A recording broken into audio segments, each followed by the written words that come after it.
Des photos prises par des photojournalistes d'une agence de presse danoise sont récemment devenues virales sur le web. Ces photos de gens qui font la file dans la rue ont été prises avec des objectifs de caméra différents. Pourquoi? Pour prouver qu'avec une seule et même scène, on peut raconter plusieurs histoires. Je suis allé en jaser avec notre collègue photojournaliste Ivano Demers. Salut Ivano, tu étais ici hier pour prendre des photos des gens qui faisaient la file devant une succursale de la SQDC pour montrer qu'avec une seule scène, on peut raconter plusieurs histoires. Dis-nous un peu ce que tu as fait. Aujourd'hui, comme on voit, il y a pas mal moins de monde. Mais hier, quand je suis venu, il y avait peut-être 30-40 personnes qui étaient en ligne. Puis l'exercice qu'on m'avait donné un peu, c'était d'être capable d'illustrer avec mes deux appareils comment on peut montrer la même scène avec différentes focales puis les effets que ça peut avoir. Ce que j'ai fait, j'ai pris deux focales différentes, ma 400 mm et mon grand angle. J'ai commencé en prenant les gens de dos. 400 mm, image très, très, très compressée, puis ça donne vraiment l'impression que les gens sont collés. Ouais.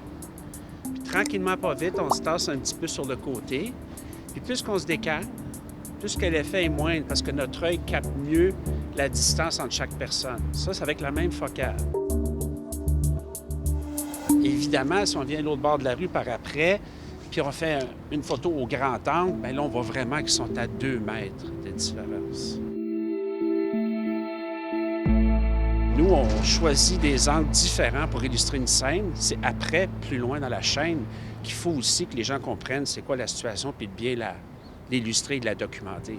Parce qu'à l'autre bout de la chaîne, ce qui arrive parfois, c'est qu'une fois que le photojournaliste envoie ses photos Ouais. avec différents angles, différentes perspectives, Ouais. il se peut qu'à l'autre bout, on comprenne moins un peu ce qui s'est fait et puis qu'on titre la nouvelle autrement. Puis c'est là où la désinformation peut s'opérer.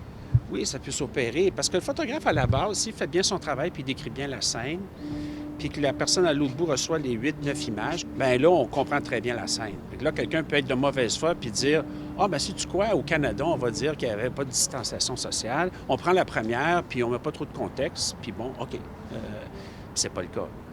Puis moi, de mon côté, si j'envoie seulement une image très, très, très serrée de dos, puis que je ne mets pas aucun contexte, bien, il n'y a personne au bout de la chaîne qui va comprendre, puis ils vont penser qu'il n'y a pas de distanciation. Donc, il faut que, de mon côté, je sois responsable.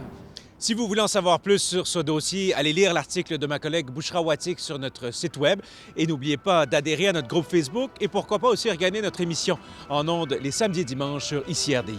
Salut!